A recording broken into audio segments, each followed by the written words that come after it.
जो हम लोग ने chemical reactions and equations chapter start किया था, तो उसके आगे जो हमारा टॉपिक है वो है टाइप्स ऑफ केमिकल रिएक्शंस। तो कितने टाइप की केमिकल रिएक्शंस होती हैं, किस केमिकल रिएक्शन में क्या होता है, इसके एग्जांपल्स क्या क्या होते हैं, तो वो सारी बातें आज हम लोग आपके सामने लेकर आए हैं। तो सबसे पहली चीज़ आपने क्लास 9th में क्या देखा था? क्लास 9th में आपने देखा था कि during a chemical reaction atom of one element do not change into those of another element. मतलब जो एक एटम होता है, किसी भी एलिमेंट का कोई एटम होता है, तो वो किसी दूसरे एलिमेंट में या दूसरे एलिमेंट के एटम में चेंज नहीं हो जाता।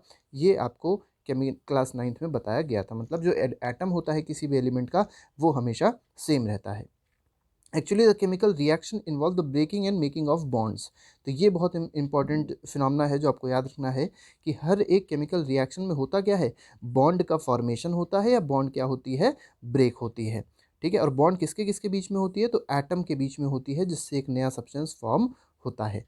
कुछ इंपॉर्टेंट हम लोग अब टाइप्स देख लेंगे केमिकल रिएक्शंस के, जिसमें पहला टाइप आता है हमारे पास कॉम्बिनेशन रिएक्शन। तो नाम से ही देखिए पता चल रहा है कॉम्बिनेशन रिएक्शन का मतलब क्या है, जहाँ पर कॉम्बिनेशन का मतलब जहाँ पर कंबाइन हो, दो या दो से अधिक चीज़ें कंबाइन हो और एक नया सब्सटेंस जब फॉर्म हो, तो ऐसी रिएक्शन को हम लोग कहेंगे कॉम्बिनेशन रिएक्शन। ठीक है, अभी देखिए बहुत अच्छा एग्जांपल दिया गया है, जैसे हमारे पास कैल्शियम ऑक्साइड है।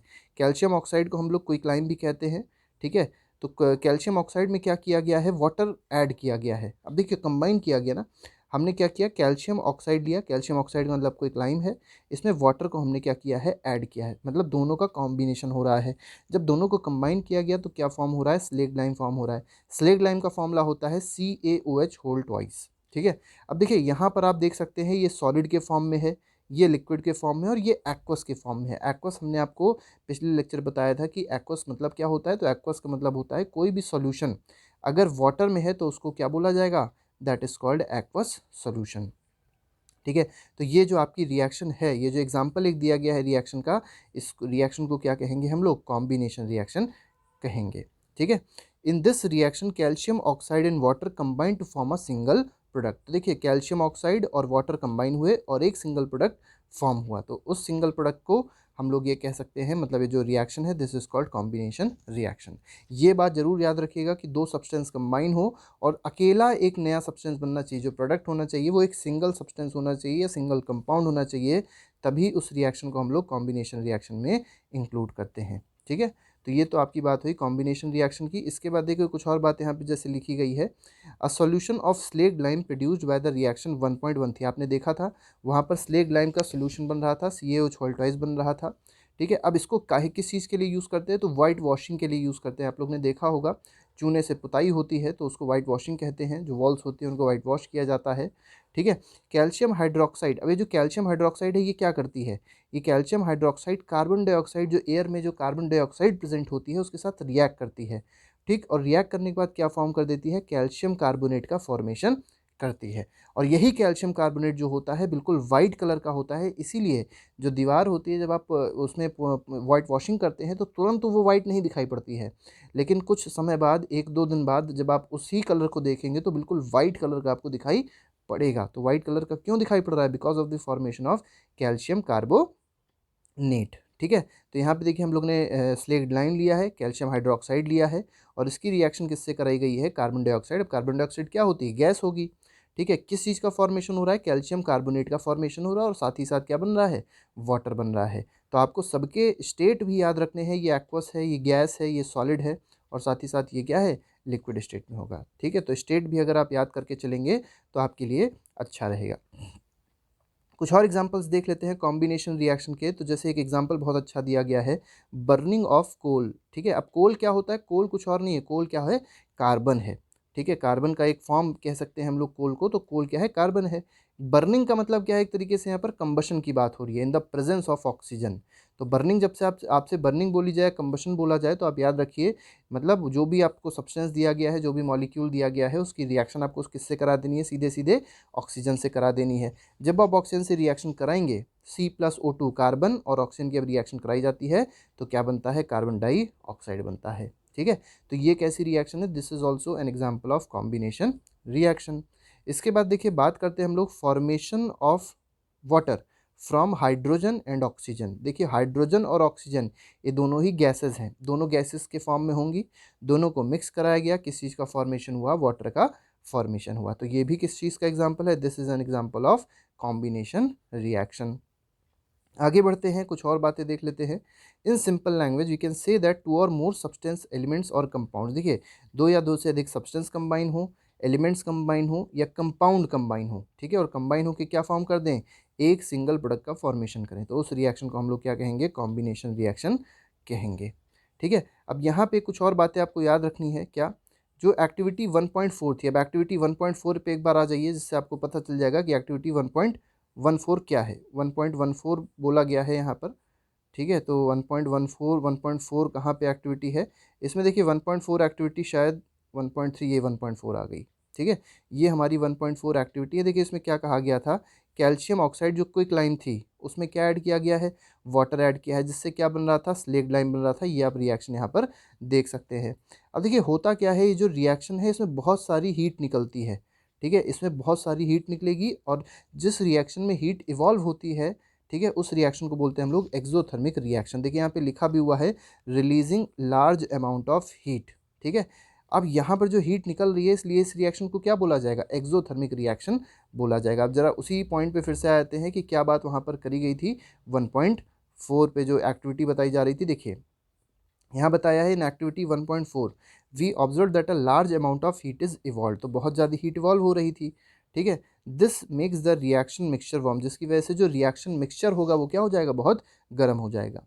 Reaction in which heat released with the formation of product, मतलब प्रोडक्ट का तो फॉर्मेशन हो ही हो, इसके साथ साथ और क्या हो, बहुत ज़्यादा हीट भी रिलीज हो या हीट का रिलीज हो, तो ऐसी रिएक्शन को क्या कहेंगे हम लोग, एक्सोथर्मिक रिएक्शन कहेंगे। एक्सोथर्मिक रिएक्शंस के भी देखिए कुछ एग्जांपल्स दे दिए हैं इन लोग ने। नेचुरल गैस, अब देखिए नेचुरल गैस एक ऐसी गैस होती है जिसका मेजर कॉन्स्टिट्यूएंट क्या होता है, CH4 होता है। CH4 का मतलब क्या होता है, मीथेन होता है। ये बात आप याद रखिएगा कि नेचुरल गैस में सबसे ज़्यादा कॉन्स्टिट्यूएंट 75% क्या प्रेजेंट है, मीथेन प्रेजेंट है। और अगर आप देखेंगे LPG में, ठीक है, लिक्विफाइड पेट्रोलियम गैस में अगर पूछा जाए सबसे ज़्यादा कॉन्स्टिट्यूएंट किस चीज़ का है, तो याद रखिए अभी फ़िलहाल के लिए वो ब्यूटेन का है, BUTANE, ब्यूटेन का है, ठीक है। ब्यूटेन का फॉर्मूला भी मैं आपको बता देता हूँ, C4H10 होता है। ये जब आप carbon and its compound chapter में जाएंगे तब आपको ये चीज़ पढ़ाई जाएगी। तो देखिए CH4 जो हमारे पास नेचुरल गैस है एक तरीके से, उसकी रिएक्शन किससे करी गई, ऑक्सीजन से बर्निंग हो रही है, क्योंकि किस चीज़ का फॉर्मेशन हो रहा है, कार्बन डाइऑक्साइड का फॉर्मेशन हो रहा है और वाटर का फॉर्मेशन हो रहा है। ये भी किस तरीके की रिएक्शन होगी, एक्सोथर्मिक, क्योंकि इस रिएक्शन में भी हीट इवॉल्व होगी, ठीक है। अब यहाँ पर देखिए एक और बात कही गई है कि जो रेस्पिरेशन रिएक्शन होती है वो भी कैसी होती है, एक्सोथर्मिक रिएक्शन या एक्सोथर्मिक प्रोसेस होता है। तो आपको ये भी याद रखना है कि जो भी रेस्पिरेशन रिएक्शन हम लोग की बॉडी में रेस्पिरेशन होता है, तो रेस्पिरेशन कैसी रिएक्शन है, एक्सोथर्मिक रिएक्शन का एग्जाम्पल है, ठीक है। वो एक्सोथर्मिक रिएक्शन हम लोग देख भी लेते हैं क्या है, हमारी रेस्पिरेशन रिएक्शन जो है। तो देखिए रेस्पिरेशन में होता क्या है, जो ग्लूकोज होता है वो बर्न होता है, किसकी प्रेजेंस में, ऑक्सीजन की प्रेजेंस में बर्निंग हो रही है ग्लूकोज की। किस चीज़ का फॉर्मेशन हो रहा है, कार्बन डाइऑक्साइड का और वाटर का फॉर्मेशन होता है, और साथ ही साथ एनर्जी भी रिलीज होती है, ठीक है। अब यहाँ पे जो कार्बन डाइऑक्साइड होती है वो हम लोग क्या कर देते हैं, एक्सहेल कर देते हैं, और जो वाटर होता है वो भी हमारी बॉडी से बाहर निकल जाता है, ठीक है। तो ये दोनों बातें आपको याद रखनी है। अब इस ऑक्सीजन को हम क्या करते हैं, इनहेल करते हैं, तो जो ऑक्सीजन हम लोग इनहेल करते हैं वही ऑक्सीजन जाती है, हम लोग जो खाना खाते हैं, जो ग्लूकोज कंटेंट हम लोग लेते हैं उससे जाके रिएक्ट करती है और फिर हीट एनर्जी और इन दो चीज़ों को, दो ब्राइट प्रोडक्ट्स को रिलीज करता है, ठीक है, या क्रिएट करता है। The decomposition of vegetable matter, देखिए वेजिटेबल मैटर जो होता है और उसका उस वेजिटेबल मैटर का क्या बनना, कंपोस्ट बनना, ये भी क्या है, एक तरीके की एक्सोथर्मिक रिएक्शन का एक एग्जाम्पल है। तो ये कुछ एग्जाम्पल्स आपको इंपॉर्टेंट याद रखने हैं जो कि इससे रिलेटेड है, एक्सोथर्मिक रिएक्शन से रिलेटेड है। नेक्स्ट आते हैं हम लोग, नेक्स्ट जो रिएक्शन है वो हमारे पास है डीकम्पोजिशन रिएक्शन। अब देखिए डीकम्पोजिशन रिएक्शन में सबसे पहले आपको एक लड़की दिखाई पड़ रही है। ये लड़की देखिए एक टेस्ट ट्यूब ली हुई है और इस टेस्ट ट्यूब को क्या कर रही है, बर्नर के आगे लाके ये गर्म कर रही है। अब इस टेस्ट ट्यूब में है क्या, तो फेरस सल्फेट के क्रिस्टल्स हैं, इसके अंदर क्रिस्टल आपको दिखाई पड़ रहे होंगे यहाँ पे छोटे छोटे से। तो ये फेरस सल्फेट के FeSO4 के क्या है, फेरस सल्फेट मतलब FeSO4 के क्या हैं, क्रिस्टल्स हैं। इन क्रिस्टल्स को जब हीट किया जाता है तो क्या दिखाई पड़ता है, कुछ हमको रिएक्शन दिखाई पड़ेगी। अब वही आपको बताना है कि इस रिएक्शन में क्या होगा, ये रिएक्शन किस तरीके से काम करती है। ठीक है, तो उसी के बारे में देखिए यहाँ पे एक रिएक्शन दी गई है, वही आपको देखिए सीधे देख लेनी है। तो देखिए फेरस सल्फेट का अगर आप कलर देखेंगे, सबसे पहली चीज़ तो आपको ये पता होनी चाहिए कि FeSO4 का कलर क्या होता है। ठीक है, तो green colour of ferrous sulphate has change. देखिए जब फेरस सल्फेट को आप हीट कर रहे हैं तो आपको पता चल गया किस कलर का है फेरस सल्फेट, ग्रीन कलर का है। जब आप इसको हीट करते हैं तो क्या होता है, देखिए FeSO4 को हीट किया गया। ठीक है, जब FeSO4 को हीट किया गया तो Fe2O3 बना। Fe2O3 का कलर होता है रेडिश ब्राउन, या कह सकते हैं ब्राउन कलर का Fe2O3 आयरन ऑक्साइड होता है या फेरिक ऑक्साइड होता है।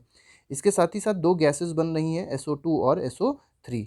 ये दोनों की दोनों गैसेस का कोई कलर नहीं होता है, कलरलेस गैसेस होती हैं। लेकिन आपको ये याद रखना है कि जो ये दोनों गैसेस हैं ये सब इनकी स्मेल कैसी होती है, तो पंजेंट स्मेल होती है। ठीक है, पंजेंट होती है, और साथ ही साथ ये चोकिंग गैस भी होती है, क्योंकि हम लोग अगर इसे इनहेल कर लें तो हमारा गला चोक हो जाएगा और इंसान की डेथ भी हो सकती है। ये दोनों बातें आपको याद रखनी है। तो ये जो रिएक्शन है, देखिए इसमें हो क्या रहा है। इस रिएक्शन में एक बड़ा कंपाउंड या एक लार्जर कंपाउंड क्या हो रहा है, जब इसको हीट किया जा रहा है, जब एनर्जी प्रोवाइड कराई जा रही है, तो ये दो या दो से अधिक नए कंपाउंड्स में टूट रहा है या ब्रेक डाउन हो रहा है। तो ऐसी रिएक्शन को हम लोग क्या कहेंगे, इस रिएक्शन को हम लोग कहेंगे डीकम्पोजिशन रिएक्शन। ठीक है, अब यहाँ पर देखिए कुछ बातें आपको बताई भी गई हैं। दिस इज डीकम्पोजिशन रिएक्शन, ये सबसे पहली चीज़ आपको बताई गई है। इसके बाद कहा गया फॉर्मेशन किसका हो रहा है, Fe2O3 का, SO2 गैस का और SO3 गैस का फॉर्मेशन हो रहा है। अब ये Fe2O3 क्या है, ये तो सॉलिड है, लेकिन बाकी दोनों क्या थी, गैसेस थी। ठीक है, इसी तरीके से देखिए एक और रिएक्शन ली गई है कैल्शियम कार्बोनेट की। कैल्शियम कार्बोनेट को भी क्या किया गया है, हीट किया गया है। किस चीज़ का फॉर्मेशन हो रहा है, क्विकलाइन, मतलब कैल्शियम ऑक्साइड का फॉर्मेशन हो रहा है, साथ ही साथ कार्बन डाइऑक्साइड का भी फॉर्मेशन हो रहा है। ठीक है, तो ये सारी की सारी जो रिएक्शन हमको बताई गई हैं वो कैसी रिएक्शंस हैं, these are all the examples of decomposition reaction. देखिए ये जो डीकम्पोजिशन हो रही है किसकी प्रेजेंस में हो रही है, हीट की प्रेजेंस में हो रही है। जब भी डीकम्पोजिशन रिएक्शन हीट की प्रेजेंस में होती है तो उसको कहा जाता है थर्मल डीकम्पोजिशन। ठीक है, डेफिनेशन आप यहाँ से देख सकते हैं, when a decomposition reaction is carried out by heating it is called thermal decomposition reaction. आगे बढ़ते हैं, देखिए कुछ और एग्जांपल्स दिए गए हैं यहाँ पर। Heating of lead nitrate. अब देखिए लेड नाइट्रेट को हीट किया जाता है तो हम रिएक्शन उसकी आपको बता देते हैं, PbNO3 का होल ट्वाइस। ठीक है, PbNO3 का होल ट्वाइस, इसको हीट जब करते हैं तो बन जाता है PbO plus NO2 plus O2। ये तीन प्रोडक्ट फॉर्म होते हैं। इसमें जो मेन प्रोडक्ट है आपका, जो आपको दिखाई पड़ता है जिसके बारे में कुछ, वो होता है नाइट्रोजन डाइऑक्साइड, क्योंकि इसके ब्राउन फ्यूम्स, नाइट्रोजन डाइऑक्साइड के कैसे फ्यूम्स क्रिएट होते हैं, ब्राउन फ्यूम्स क्रिएट होते हैं। ठीक है, इसलिए ये आपके लिए बहुत ज़्यादा इंपॉर्टेंट हो जाता है। तो देखिए वही पूरी रिएक्शन बोली गई है, ब्राउन फ्यूम्स दिए गए हैं किसके, नाइट्रोजन ऑक्साइड के क्रिएट हो रहे हैं, नाइट्रोजन डाइऑक्साइड के क्रिएट हो रहे हैं। कैसे क्रिएट हो रहे हैं, जब हीट किया गया किसको, लेड नाइट्रेट को। ठीक है, तो ये दोनों बातें आपको याद रखनी है। इसकी रिएक्शन भी देखिए दी गई है यहाँ पर, रिएक्शन भी आप देख लीजिए। PbNO3 का होल ट्वाइस जो कि सॉलिड के फॉर्म में है, जिसका स्टेट सॉलिड है, इसको हमने क्या किया, हीट किया। किस चीज़ का फॉर्मेशन हो रहा है, PbO का फॉर्मेशन हो रहा है। याद रखिए एक चीज़ और कि आप इसको 2 मत याद करिएगा अभी, 2 तो बैलेंसिंग करी जाती है, 2 हो गया 4 हो गया तो बैलेंसिंग करी गई है। पहले आपको क्या याद रखना होता है, पहले आपको बेस इक्वेशन याद रखनी होती है, उसके बाद आप बैलेंसिंग आसानी से कर सकते हैं, जो मेथड हमने पिछले टर्म पे आपको बताया था।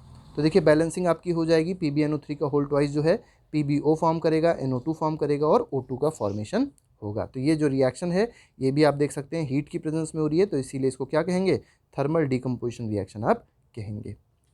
आगे बढ़ते हैं, हमारे पास एक और बहुत इंपॉर्टेंट टाइप की डीकम्पोजिशन रिएक्शन है, जिसको इलेक्ट्रोलिसिस ऑफ वाटर कह सकते हैं, या इलेक्ट्रोलिसिस कह सकते हैं, या इसको हम लोग इलेक्ट्रोलिटिक डीकम्पोजिशन रिएक्शन में इंक्लूड करेंगे। ठीक है, कनेक्ट दीज। अब देखिए यहाँ पे क्या किया गया है, एक जग लिया गया है, वाटर लिया गया है, 2 इलेक्ट्रोड्स को पुट किया गया है, इलेक्ट्रोड्स को बैटरी से कनेक्ट किया गया है।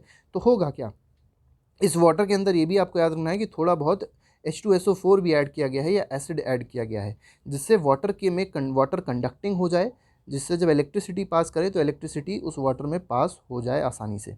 ठीक है, तो जैसे ही हम लोग इलेक्ट्रिसिटी कंडक्ट कराते हैं या इलेक्ट्रिसिटी को कनेक्ट करते हैं इस जग में या इस वाटर में, तो वाटर में इलेक्ट्रिसिटी फ्लो होगी। देखिए इलेक्ट्रोड से जैसे ही हम लोग ने बैटरी को कनेक्ट किया तो इलेक्ट्रिसिटी फ्लो होगी, करंट यहाँ पर फ्लो होगी। करंट के फ्लो होने से होता क्या है कि जो ऑक्सीजन होता है, ये जो वाटर है, वाटर 2 पार्ट्स में ब्रेक हो जाता है, हाइड्रोजन में और ऑक्सीजन में। जो पॉजिटिव पार्ट होता है, जैसे वाटर में अगर देखा जाए तो पॉजिटिव पार्ट क्या है, हाइड्रोजन है, निगेटिव पार्ट क्या है, ऑक्सीजन है। तो जो पॉजिटिव पार्ट होगा हाइड्रोजन वो किस इलेक्ट्रोड की तरफ जाता है, तो निगेटिव इलेक्ट्रोड की तरफ जाता है। और जो निगेटिव पार्ट होता है ऑक्सीजन वो किस इलेक्ट्रोड की तरफ जाता है, पॉजिटिव इलेक्ट्रोड की तरफ जाता है। ठीक है, तो इस तरीके से आपके पास ये जो आपको इलेक्ट्रोड दिखाई पड़ रहा है इसके ऊपर गैस का फॉर्मेशन होगा, गैस के बबल्स का फॉर्मेशन होगा। और वो कौन सी गैस होगी, एक में आ जाएगी हाइड्रोजन गैस, दूसरे में आ जाएगी ऑक्सीजन गैस। तो ये बात आपको याद रखनी है। तो देखिए पूरी एक्टिविटी यही है जो अभी हमने आपको बताई। इसके बारे में आगे थोड़ी सी बात कर लेते हैं। तो देखिए अब देखिए यहाँ पे क्या हो रहा है, जो गैस फॉर्म हो रही थी, ये देखिए इस टेस्ट ट्यूब में आप देख सकते हैं, यहाँ पर देखिए इसमें इस पार्ट में गैस का फॉर्मेशन होगा। बबल्स पहले फॉर्म होगी और फिर बबल्स ऊपर आ जाएंगे क्योंकि बबल्स हल्के होते हैं। तो एक टेस्ट ट्यूब में क्या हो गई, ऑक्सीजन गैस फॉर्म हो गई। दूसरे टेस्ट ट्यूब में क्या फॉर्म हो गया, हाइड्रोजन गैस का फॉर्मेशन हो गया। फिर आप क्या करेंगे, फिर आप करेंगे क्या कि इस टेस्ट ट्यूब को बाहर निकालेंगे। जब इस टेस्ट ट्यूब को बाहर निकालेंगे तो जो पानी है वो हट जाएगा, इलेक्ट्रोड हट जाएंगे, तो सिर्फ टेस्ट ट्यूब में क्या बचेगी, गैस बचेगी। तो उस गैस को आप कैसे टेस्ट करेंगे कि वो ऑक्सीजन है उस टेस्ट ट्यूब में कि वो उस टेस्ट ट्यूब में हाइड्रोजन है। उसको टेस्ट करने का तरीका बहुत सिंपल है। आप एक बर्निंग स्प्लिंटर, जो बर्निंग मैच स्टिक है, उसको पास में लेके जाएंगे। जब बर्निंग मैच स्टिक आप पास में लेके जाएंगे तो एक गैस, दोनों में से कोई एक गैस ऐसी होगी जिसमें बर्निंग मैच स्टिक जो होगी वो बुझ जाएगी, मतलब जो माचिस की तीली जलती हुई होगी वो बुझ जाएगी, लेकिन एक पॉप साउंड क्रिएट होगा। अब आप लोग कमेंट बॉक्स में लिख के बताइएगा वो किस गैस में होगा, हाइड्रोजन में होगा कि वो ऑक्सीजन में होगा, दोनों में से कौन सी गैस में ऐसा होगा। ठीक है, आगे बढ़ते हैं, आगे हम लोग देख लेते हैं। देखिए एक और रिएक्शन यहाँ पर दी गई है। तो अभी हम लोग ने दो रिएक्शन देखी डिकम्पोजिशन के टाइप्स। पहला देखा थर्मल डिकम्पोजिशन रिएक्शन और दूसरा क्या देखा, दूसरा हम लोग ने देखा इलेक्ट्रोलाइटिक डिकम्पोजिशन रिएक्शन। अब तीसरी जो रिएक्शन हो रही है वो किसकी प्रेजेंस में हो रही है, सनलाइट की प्रेजेंस में हो रही है। तो देखिए सनलाइट की प्रेजेंस में जब भी रिएक्शन होगी तो उसको हम लोग कहेंगे क्या, फोटोलिटिक डिकम्पोजिशन रिएक्शन। क्या लिया गया है, सिल्वर क्लोराइड लिया गया है और उसको एक चाइना डिश में रख दिया गया। देखिए चाइना डिश है, मतलब एक तरीके का प्लेट है, या कह सकते हैं कि ये एक ये कंटेनर टाइप का है, और उसमें हम लोग ने AgCl को रख दिया, सिल्वर क्लोराइड को रख दिया। क्या होगा, जो सिल्वर क्लोराइड का कलर होता है वो चेंज हो जाता है। ठीक है, तो देखिए जो सिल्वर क्लोराइड होता है वो इनिशियली किस कलर का था, बिल्कुल वाइट कलर का था। उसको जैसे ही हमने लाइट में रखा तो उसका कलर क्या हो, किस में कन्वर्ट हो गया, ग्रे में कन्वर्ट हो गया। ऐसा क्यों हुआ, तो वो आपको यहाँ पर दिया गया है रिएक्शन के थ्रू। होता इसलिए है कि जो सिल्वर क्लोराइड है ये सनलाइट की प्रेजेंस में इसका ब्रेक डाउन होता है। और किस में ब्रेक डाउन होता है, सिल्वर में, और साथ ही साथ क्लोरीन गैस में। अब क्लोरीन गैस तो चली जाएगी, हवा में उड़ जाएगी, लेकिन बचा क्या, सिल्वर बचा, और सिल्वर का कलर क्या होता है, ग्रे होता है। इसलिए यहाँ पर आप देख सकते हैं ग्रे कलर का फॉर्मेशन हो रहा है। ठीक है, सिमिलरली यहाँ पे एक और रिएक्शन होती है जो है सिल्वर ब्रोमाइड की, AgBr। अब देखिए AgBr आप इसलिए लिख रहे हैं क्योंकि Ag की वैलेंसी है +1 और Br की वैलेंसी क्या है, -1। ठीक है, इसी तरीके से AgCl, कई बच्चे कंफ्यूज रहते हैं इसमें भी कि AgCl होता है कि AgCl2 होता है। तो जब AgBr को, सिल्वर ब्रोमाइड को हमने सनलाइट में रखा तो वहाँ पे भी फॉर्मेशन हो रहा है किसका, सिल्वर का, और साथ ही साथ ब्रोमीन गैस का। यहाँ पे आप एक बात याद रखिएगा कि ये जो AgBr वाली रिएक्शन है, ठीक है, इसको हम लोग कहाँ यूज़ करते हैं, ब्लैक एंड वाइट फोटोग्राफी में यूज़ करते हैं। तो आपको ये पता चला फाइनली कि जो हमारे पास डिकम्पोजिशन रिएक्शन है वो मेनली 3 तरीके से हो रही है। पहला हीट की प्रेजेंस में, दूसरा लाइट की प्रेजेंस में, और तीसरा इलेक्ट्रिसिटी की प्रेजेंस में। ठीक है, तो ये तीनों बातें आपको याद रखनी है। अब हम लोग क्या कर रहे थे, हीट दे रहे थे, एनर्जी क्या दे रहे हैं, एनर्जी, तीनों रिएक्शंस में एनर्जी क्या हो रही है, एब्जॉर्ब हो रही है। इसीलिए इस रिएक्शन को क्या बोला गया है, एंडोथर्मिक रिएक्शन बोला गया है। तो आपको ये बात याद रखनी है फिर से एक और, कि जिस रिएक्शन में एनर्जी एब्जॉर्ब होती है उस रिएक्शन को क्या कहा जाता है, एंडोथर्मिक रिएक्शन कहा जाता है। इसके बाद ये कुछ क्वेश्चन दिए गए हैं, अब इसको आप आसानी से कर सकते हैं, इसको आप कर लीजिएगा। डिस्प्लेसमेंट रिएक्शन पे आते हैं। डिस्प्लेसमेंट रिएक्शन क्या है, तो देखिए यहाँ पर हम लोग को एक सोल्यूशन दिया गया है कॉपर सल्फेट का। जो ब्लू कलर का आपको सोल्यूशन दिखाई पड़ रहा है वो कॉपर सल्फेट CuSO4 का सोल्यूशन है। इसके अंदर आयरन नेल्स को डिप किया गया है। आयरन नेल्स, आयरन मतलब Fe को डिप किया गया। जब आयरन नेल्स को डिप किया जाता है इसके अंदर तो हम लोगों को चेंजेस दिखाई पड़ते हैं। वो चेंजेस क्या होते हैं, चेंजेस ये होते हैं कि जो ब्लू कलर होगा कॉपर सल्फेट का ये फेड होने लग जाएगा और ये पेल ग्रीन कलर में कन्वर्ट हो जाएगा। किसमें, PALE, पेल ग्रीन कलर में कन्वर्ट हो जाएगा। और साथ ही साथ एक चीज़ और आपको याद रखनी है कि ये जो आपको आयरन दिखाई पड़ रहा है इसका कलर अभी आपको वाइट या ग्रे दिखाई पड़ रहा है, ये किस में कन्वर्ट हो जाता है, तो कॉपर का जो कलर होता है ब्राउन, ब्राउन कलर कॉपर में ये कन्वर्ट हो जाएगा, मतलब इसके ऊपर एक कोटिंग आ जाएगी। तो ये चेंजेस आपको दिखाई पड़ते हैं और इस रिएक्शन को हम लोग क्या कहेंगे, डिस्प्लेसमेंट रिएक्शन कहेंगे। तो देखिए हो क्या रहा है, Fe जो है वो किसके साथ रिएक्ट कर रही है, CuSO4 के साथ रिएक्ट कर रही है। तो Fe प्लस CuSO4 ये रिएक्शन होती है और क्या बन जाएगा, Fe अब लग जाता है SO4 के साथ तो बना देता है FeSO4 और साथ ही साथ यहाँ पर Cu बचा रह गया तो क्या बन जाएगा, प्लस Cu बच जाएगा। तो इस तरीके से आपकी वाली रिएक्शन पॉसिबल हो जाएगी। ठीक है, अब देखिए है क्या इस रिएक्शन में, इस रिएक्शन में समझना आपको ये है कि जो हाई रिएक्टिव मेटल होता है वो लेस रिएक्टिव मेटल को क्या करता है, डिस्प्लेस करता है उसके सॉल्ट सॉल्यूशन से। तो यहाँ पे आप देख सकते हैं जो आयरन नेल पहले इस कलर की थी, बाद में वो इस कलर की कन्वर्ट हो जाएगी, और जो कॉपर सल्फेट का सोल्यूशन पहले बिल्कुल ब्लू था वो अब किस में कन्वर्ट हो गया, पेल ग्रीन में कन्वर्ट हो गया, या ये कह सकते हैं कि उसका ब्लू कलर क्या हो गया, फेड हो गया। ठीक है, अब यहाँ पे थोड़ी सी और बातें दी गई हैं। ठीक, अब यहाँ पे आपको मेन ये समझना है कि ये रिएक्शन कैसे हो रही थी। तो Fe की रिएक्शन हुई, CuSO4 से FeSO4 बना और Cu बना। ठीक है, आयरन हैज़ डिस्प्लेस्ड और रिमूव्ड अनदर एलिमेंट, जो आयरन है इसने क्या कर दिया है, इसने कॉपर को उसकी पोजीशन से हटा दिया है और खुद उसकी पोजीशन, कॉपर की पोजीशन ले ली। तो क्या बन गया, FeSO4 बन गया, और कॉपर अलग हो गया तो कॉपर को हम लोग ने अलग कर दिया। तो देखिए हाई रिएक्टिव मेटल इसमें कौन है, इसमें हाई रिएक्टिव मेटल होता है आयरन, और लेस रिएक्टिव मेटल कौन सा है, कॉपर है। इसीलिए इस रिएक्शन को हम लोग क्या कहते हैं, डिस्प्लेसमेंट रिएक्शन कहते हैं, जिसमें high reactive metal less reactive metal को क्या करेगा, रिमूव करेगा। ठीक है, उसके सॉल्ट सॉल्यूशन से, ये उसका सॉल्ट सॉल्यूशन है, तो इसीलिए हम लोग उस रिएक्शन को क्या कहेंगे, क्या कहते हैं उस रिएक्शन को, हम लोग उस रिएक्शन को कहते हैं डिस्प्लेसमेंट रिएक्शन। कुछ और डिस्प्लेसमेंट रिएक्शन के एग्जाम्पल दिए गए हैं। अच्छा, एक चीज़ और आपको बता देते हैं हम यहीं पे, अगर मान लीजिए रिएक्शन कुछ ऐसे होती, Cu प्लस FeSO4 रिएक्शन होती, ठीक है, तो यहाँ पर आंसर आता नो रिएक्शन। क्यों नहीं नो रिएक्शन आता, क्योंकि कॉपर कम रिएक्टिव है आयरन से, तो कॉपर इसको इसकी पोजीशन से हटा नहीं पाएगा, means copper can not replace iron from its salt solution, therefore no reaction take place. ठीक है, ये बहुत इंपॉर्टेंट बात होती है जो आपको हमेशा याद रखनी है। इसके बाद हम लोग कुछ और टाइप देख लेते हैं रिएक्शन के, जैसे जिंक की रिएक्शन हो रही है किससे, कॉपर सल्फेट से। अब देखिए अगेन जिंक ज़्यादा रिएक्टिव है, तो जिंक प्लस CuSO4 क्या बन जाएगा, ZnSO4 प्लस Cu बन जाएगा। मतलब सिंपल सा आपको ये समझना है कि Zn Cu की जगह हटा देगा और खुद यहाँ पे आ जाएगा, तो ZnSO4 बन गया और क्या बन गया, Cu बन गया। इसी तरीके से लेड है Pb प्लस CuCl2 क्या बन जाएगा, PbCl2 बन जाएगा, और साथ ही साथ Cu का फॉर्मेशन हो जाएगा। ठीक है, तो यहाँ पर ऐसा हो क्यों रहा है, क्योंकि जिंक ये जो है और लेड ये जो है, ये दोनों के दोनों ज़्यादा रिएक्टिव हैं किससे, कॉपर से। ठीक है, इसका अपोजिट रिएक्शन फॉलो नहीं होती है। डबल डिस्प्लेसमेंट रिएक्शन क्या होती है, ऐसी रिएक्शन जहाँ पर एक्सचेंज ऑफ आयंस होते हैं। ठीक है, a reaction in which exchange of ion take place is called double displacement reaction. अब देखिए एक बहुत इंपॉर्टेंट रिएक्शन दी भी गई है, वो रिएक्शन किसकी किसकी है, तो सोडियम सल्फेट की है, Na2SO4, this is sodium sulphate, और दूसरा हमने क्या लिया है, बेरियम क्लोराइड लिया है, BaCl2। दोनों को जब मिक्स किया गया तो क्या फॉर्म हो रहा है, बेरियम सल्फेट फॉर्म हो रहा है, और साथ ही साथ NaCl भी फॉर्म हो रहा है। अब ये रिएक्शन जो है ये प्रेसिपिटेशन रिएक्शन भी है। क्यों इसको प्रेसिपिटेशन रिएक्शन कहते हैं, क्योंकि इस रिएक्शन में एक इनसॉल्यूबल प्रेसिपिटेट का फॉर्मेशन हो रहा है, और वो इनसॉल्यूबल प्रेसिपिटेट क्या है, बेरियम सल्फेट है। किस कलर का प्रेसिपिटेट होता है, वाइट कलर का ये प्रेसिपिटेट होता है। ये बात आपको याद रखनी है, क्योंकि ये देखिए टेस्ट ट्यूब ए और टेस्ट ट्यूब बी में यही रिएक्शन हो रही है और यहाँ पर प्रेसिपिटेट का फॉर्मेशन हो जाएगा।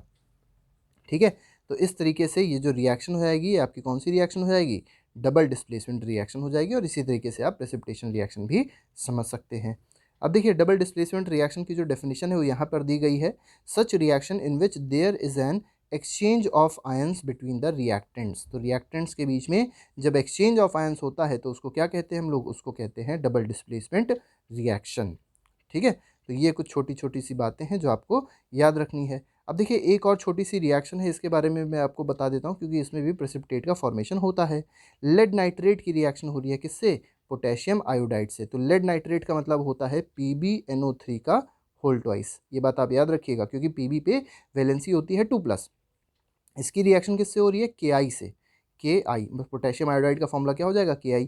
क्या फॉर्म होगा, अब जो Pb है वो चला जाएगा I के पास, और K जो है वो चला आएगा NO3 के पास, तो बन जाएगा PbI2। ठीक है, याद रखिए PbI2 बन जाएगा, और क्या बन जाएगा, KNO3 बन जाएगा। अभी जो PbI2 होता है ये येलो कलर का प्रेसिपिटेट होता है। ठीक है, किस कलर का प्रेसिपिटेट है, येलो कलर का प्रेसिपिटेट है, कभी कभी ये क्वेश्चन में पूछा जाता है। तो ये किस टाइप की रिएक्शन हो गई, this is an example of double displacement reaction. अब आते हैं जो हमारी आखिरी रिएक्शन है, आखिरी रिएक्शन हमारे पास क्या है, ऑक्सीडेशन रिडक्शन रिएक्शन है। अब इस ऑक्सीडेशन रिडक्शन रिएक्शन में क्या होगा, तो जैसे एक एग्जांपल दिया गया है, एग्जांपल से ही पूरी रिएक्शन को समझाया गया है कि जो कॉपर पाउडर है, ठीक है, उसका जो सरफेस होता है वो क्या हो जाता है, कोट हो जाता है, किससे, ब्लैक कलर कॉपर ऑक्साइड से। अगर हम लोग कॉपर को, जो कॉपर पाउडर था उसको एयर में रख दें तो क्या होगा, कॉपर की रिएक्शन ऑक्सीजन से हो जाएगी और किस चीज़ का फॉर्मेशन हो जाएगा, कॉपर ऑक्साइड का फॉर्मेशन हो जाएगा। तो ये क्वेश्चन अगर मान लीजिए आपसे पूछा जाएगा तो आप लोग इस तरीके से आंसर देंगे। यहाँ पे हमने कॉपर के पाउडर लिए हैं और कॉपर के पाउडर को क्या किया गया है, हीट किया गया है, ठीक है। अब हीट किसकी प्रेजेंस में कर रहेंगे, ऑक्सीजन की प्रेजेंस में। तो कॉपर और ऑक्सीजन ये दोनों के दोनों रिएक्ट करेंगे हीट की प्रेजेंस में, तो किस चीज़ का फॉर्मेशन हो जाएगा, कॉपर ऑक्साइड का। ये कॉपर ऑक्साइड किस कलर का है, तो आपको याद रखना है this is of black colour. तो ब्लैक कलर का एक कोटिंग क्रिएट हो जाएगी कॉपर के ऊपर। अब इस रिएक्शन में अगर मान लीजिए जो कॉपर ऑक्साइड बन रहा था, ये जो कॉपर ऑक्साइड बन रहा था, इसमें जब हाइड्रोजन पास कर देते हैं, तो कॉपर ऑक्साइड में जब हाइड्रोजन को पास करेंगे तो जो ब्लैक कलर था कॉपर ऑक्साइड का वो फिर से चेंज हो जाएगा और किसमें फॉर्म हो जाएगा, कॉपर फॉर्म हो गया। कॉपर मतलब जो उसका ब्राउन कलर था वो वापस आ जाएगा और साथ ही साथ फॉर्मेशन किस चीज़ का हो जाएगा, वाटर का फॉर्मेशन हो जाएगा। वही पूरी बातें यहाँ पर लिखी गई हैं। इसका मतलब ये एक रिवर्सिबल रिएक्शन है, इस रिएक्शन को हम लोग रिवर्स कर सकते हैं, ठीक है। मतलब एक तरीके से कह सकते हैं कि हम लोग उसको वापस ला सकते हैं, जो उसका ब्राउन कलर था कॉपर का, जो ब्लैक हो गया था पहले, उसको अब हम लोग क्या कर सकते हैं, वापस भी ला सकते हैं। If a substance gains oxygen, देखिए बात हो रही है ऑक्सीडेशन की। ऑक्सीडेशन क्या होता है, कोई भी सब्सटेंस अगर ऑक्सीजन गेन करेगा किसी भी रिएक्शन के दौरान तो उसको बोला जाएगा ऑक्सीडाइज। जो सब्सटेंस है वो ऑक्सीडाइज हो गया और जो रिएक्शन है उसको बोला जाएगा ऑक्सीडेशन रिएक्शन है। लेकिन अगर कोई सब्सटेंस ऐसा है जो ऑक्सीजन को लूज कर रहा है रिएक्शन के दौरान, तो उसको क्या बोला जाएगा, उसको बोला जाएगा दैट सब्सटेंस इज रिड्यूस्ड, और उस रिएक्शन को क्या बोला जाएगा, उस रिएक्शन को बोला जाएगा रिडक्शन, ठीक। तो यहाँ पे आप देख सकते हैं मतलब अगर 1.29 इसमें देखा जाए, इस वाली रिएक्शन में देखा जाए, तो कॉपर ऑक्साइड से जब आप यहाँ पे आएंगे कॉपर में, तो क्या हो रहा है, कॉपर ऑक्साइड यहाँ पे था, अब यहाँ से ऑक्सीजन चला गया, तो ऑक्सीजन चला गया इसका मतलब जो कॉपर ऑक्साइड है उसने ऑक्सीजन को लूज कर दिया, तो कहेंगे this is reduced. Copper oxide क्या हो रहा है, ये रिड्यूज हो रहा है, ठीक है। लेकिन हाइड्रोजन जो है, अब यहाँ पे हाइड्रोजन था और हाइड्रोजन के पास यहाँ पर वाटर आ गया, मतलब H2O आ गया। इसका मतलब या इस रिएक्शन में अगर देखा जाए तो क्या हो रहा है, हाइड्रोजन पे ऑक्सीजन ऐड हो रही है, तो hydrogen is what, hydrogen is oxidized, ठीक है। तो ये सब्सटेंस ऑक्सीडाइज आ गया और कॉपर ऑक्साइड क्या आ गया, सब्सटेंस रिड्यूस्ड आ गया, ठीक है। ये दोनों बातें आपको याद रखनी है। इस रिएक्शन में एक बात ये आपको याद रखनी है और कि हाइड्रोजन इज गेनिंग ऑक्सीजन, जो भी हमने आपको बताया, और copper oxide is losing oxygen, ठीक है। चलिए ठीक है। वन रिएक्टेंट, अब देखिए जो भी रिडॉक्स रिएक्शन होगी उसमें एक रिएक्टेंट क्या होगा, ऑक्सीडाइज होगा, लेकिन दूसरा रिएक्टेंट क्या हो जाएगा, रिड्यूस हो जाएगा, ठीक है। इसीलिए इस रिएक्शन को हम लोग क्या कहते हैं, रिडॉक्स रिएक्शन कहते हैं, क्योंकि इसमें ऑक्सीडेशन और रिडक्शन दोनों साथ में होते हैं। इसके कुछ और भी एग्जाम्पल दिए गए हैं, उससे पहले देखिए कितने अच्छे समझाया गया। तो इस तरीके से आपको भी इस रिएक्शन को लिखना होता है कि कॉपर ऑक्साइड किस में चेंज हो रहा है, कॉपर में, यहाँ पर रिडक्शन प्रोसेस हो रहा है क्योंकि इसमें ऑक्सीजन का लॉस हो रहा है। और यहाँ पे अगर आप देखेंगे तो यहाँ पर हाइड्रोजन था लेकिन ऑक्सीजन नहीं था, लेकिन यहाँ पे ऑक्सीजन आ गया, इसका मतलब ये ऑक्सीडेशन रिएक्शन है, ठीक है। कुछ और एग्जांपल्स दिए गए हैं, जैसे ZnO की रिएक्शन करी गई है, कार्बन से बन रहा है जिंक प्लस कार्बन मोनोऑक्साइड, तो ZnO अगर देखेंगे किस में कन्वर्ट हो गया, जिंक में, तो ये क्या है, ऑक्सीजन रिमूव हो रही है, तो ये रिडक्शन है, ठीक है। कॉपर किस में, ये जो कार्बन है किस में कन्वर्ट हो रहा है, कार्बन मोनोऑक्साइड में, तो ये क्या है, ये ऑक्सीडेशन है। तो इस तरीके से ये बात आप समझ सकते हैं। और इसी तरीके से ये एक बहुत इंपॉर्टेंट रिएक्शन है, कौन सी, MnO2 की। तो मैंगनीज ऑक्साइड जो है HCl से रिएक्ट कर रहा है, MnCl2 बना रहा है, H2O बना रहा है और Cl2 बना रहा है। ये रिएक्शन बहुत इंपॉर्टेंट होती है, बच्चे अक्सर इसमें Cl2 को मिस कर देते हैं। इसमें होता क्या है, MnO2 जो है वो MnCl2 में कन्वर्ट हो रहा है, मतलब ऑक्सीजन हट रहा है, तो ये रिडक्शन रिएक्शन हो जाएगी। HCl जो है वो किस में कन्वर्ट हो रहा है, H2O में कन्वर्ट हो रहा है, ऑक्सीजन ऐड हो रहा है, तो इसको हम लोग क्या कहेंगे, इसको हम लोग कहेंगे कि इसको हम लोग किस में रख सकते हैं, इसको हम लोग रख सकते हैं ऑक्सीडेशन में। या अगर देखा जाए HCl से Cl2 बन रहा है, मतलब हाइड्रोजन रिमूव हो रहा है, हाइड्रोजन का रिमूव होना ऑक्सीजन के ऐड होने के बराबर होता है, तो ये ऑक्सीडेशन रिएक्शन हो जाएगी, ठीक है। तो ये ऑक्सीडेशन हो गया और नीचे वाला क्या हो गया, रिडक्शन हो गया। तो इस तरीके से आपके पास ऑक्सीडेशन और रिडक्शन रिएक्शन भी हो जाएगी, ठीक है। Substance gains oxygen or lose hydrogen during a reaction, it is oxidize. देखिए क्या चीज़ आपको समझनी है कि ऑक्सीजन का गेन हो रहा हो या हाइड्रोजन का लॉस हो रहा हो, ठीक है, किसी रिएक्शन के दौरान, तो हम लोग क्या बोलेंगे कि वो सब्सटेंस ऑक्सीडाइज हुआ। लेकिन इसी का अपोजिट, अपोजिट मतलब ऑक्सीजन क्या हो रहा हो, लॉस हो रहा हो, लेकिन हाइड्रोजन गेन हो रहा हो, तो उस रिएक्शन को क्या बोलेंगे, रिडक्शन रिएक्शन बोलेंगे, या बोलेंगे सब्सटेंस क्या हो रहा है, रिड्यूस हो रहा है। इसी तरीके से मैग्नीशियम रिबन की बात करी गई है, वो क्या होता है, डैजलिंग फ्लेम में बर्न होता है, ठीक है, डैजलिंग फ्लेम उसमें आती है जब बर्निंग करेंगे आप उसकी प्रेजेंस ऑफ ऑक्सीजन में, तो एक डैजलिंग फ्लेम क्रिएट होती है। तो वो क्यों क्रिएट हो रही है, वो मतलब वहाँ पर मैग्नीशियम ऑक्साइड का फॉर्मेशन होता है, जो वाइट सब्सटेंस होगा मैग्नीशियम ऑक्साइड, उसका फॉर्मेशन हो जाएगा। रिएक्शन बहुत सिंपल सी होती है, Mg+O2 क्या दे देगा, MgO दे देगा, ये वाइट कलर का है आपके पास, ठीक है, डैजलिंग फ्लेम क्रिएट होती है। इसके बाद दो और छोटी सी बातें देख लेते हैं जो आपको पता होंगी पहले से, कोरोजन क्या होता है और रैंसिडिटी क्या होती है। सबसे पहले कोरोजन देख लेते हैं। तो आयरन के जो आर्टिकल्स होते हैं आपने देखा होगा, जब नए होते हैं तो वो शाइनिंग नेचर के होते हैं, ठीक है, लेकिन उसके बाद धीरे धीरे धीरे धीरे करके अगर मान लीजिए उसको ऑक्सीजन मिल रही है, वाटर मिल रहा है कहीं से, तो वो क्या हो जाएगा, वो रेड कलर में, रेडिश ब्राउन कलर में कन्वर्ट हो जाता है। इसी प्रोसेस को क्या कहते हैं हम लोग, रस्टिंग कहते हैं, ठीक है। अब देखिए रस्टिंग की डेफिनेशन दी गई है, when a metal is attacked by a substance around it such as moisture. देखिए कौन कौन से सब्सटेंस, मॉइस्चर हो गया, एसिड हो गया, तो मॉइस्चर उसको मिल जाए या एसिड मिल जाए, तो ऐसी इन दोनों चीज़ों की प्रेजेंस में या कुछ और सब्सटेंसेस की प्रेजेंस में जब मेटल का अटैक होता है, मेटल जब अटैक हो जाता है इन सब सब्सटेंस से, तो धीरे धीरे करके वो कोरोड होने लग जाता है। उस प्रोसेस को क्या कहा जाता है, कोरोजन कहा जाता है। The black coating on silver. अब देखिए जो सिल्वर होगा, सिल्वर पे कैसी कोटिंग फॉर्म होती है, ब्लैक कलर की कोटिंग फॉर्म होती है। और ग्रीन कलर की कोटिंग किस पे फॉर्म होती है, कॉपर पे फॉर्म होती है। ये बात आपको याद रखनी है, किस केस में, कोरोजन के केस में, ठीक है। रेंसिडिटी के बारे में बात करते हैं, तो देखिए होता क्या है कि अगर मान लीजिए कोई खाना है, कोई फूड है, उसको बहुत देर तक रख दिया जाता है, तो उसमें से बदबू आने लग जाती है। क्यों बदबू आने लग जाती है, बदबू भी आती है, उसका टेस्ट भी बदल जाता है। ऐसा होता क्यों है, क्योंकि खाने में पड़ा होता है फैट और ऑयल्स। फैट और ऑयल क्या हो जाते हैं, ऑक्सीडाइज हो जाते हैं। जब उनको ऑक्सीजन मिलती है तो वो ऑक्सीडाइज हो जाते हैं, और जब ऑक्सीडाइज हो जाते हैं तो वो क्या हो जाते हैं, वो रैंसिड हो जाते हैं। और रैंसिड वो कंडीशन होती है जिसमें जो फूड होता है वो स्मेल करने लग जाता है, और उसका टेस्ट जो होता है वो भी बदल जाता है। और इसी प्रोसेस को हम लोग क्या कहते हैं, रैंसिडिटी कहते हैं। अब देखिए इस रैंसिडिटी को प्रिवेंट करने के लिए एयर टाइट कंटेनर्स यूज़ किए जाते हैं। ये आपको पता होगा कि जो भी फूड स्टोर किया जाएगा वो हमेशा एयर टाइट कंटेनर्स में ही स्टोर किया जाता है। आपने एक चीज़ और देखी होगी, जो लेज के पैकेट होते हैं, जो चिप्स के पैकेट होते हैं, उनके अंदर गैस भरी होती है, और ऐसी गैस भरी होती है जो किसी से भी रिएक्ट नहीं करेगी, ठीक है। तो ये आपके पास है रैंसिडिटी। तो आई होप ये वीडियो आपको पसंद आया होगा, सारी बातें यहाँ से आपकी क्लियर हो जाएंगी। पिछला एक हमारे पास वीडियो था जिसमें हमने बेसिक के बारे में बताया था, और ये आपके पास पूरा चैप्टर यहाँ पर होता है कंप्लीट। तो आज के लिए फ़िलहाल हम लोग इतना ही रखेंगे। Thank you very much, goodbye, जय हिंद।